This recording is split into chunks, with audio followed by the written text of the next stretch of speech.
सत में खड़े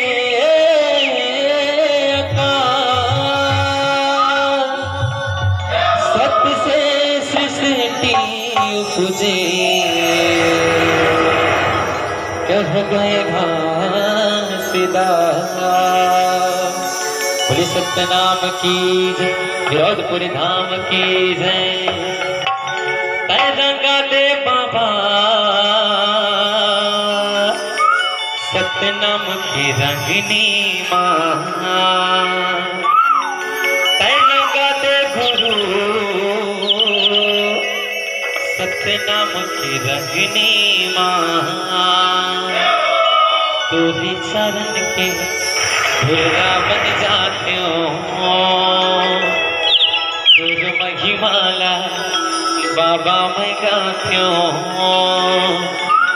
रंग जाते मैं सुमरनी माँ, रंग जाते मैं सुमरनी माँ। रंगा दे बाबा सतनाम की रंगनी माँ, रंगा दे गुरु सतनाम की रंगनी माँ। सतनाम की जय हो।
घासीदास बाबा की जय कहोया की, चंदाई गांव की रोशन करोया की। बहुत बहुत धन्यवाद, आपका समय दे होकर लिए।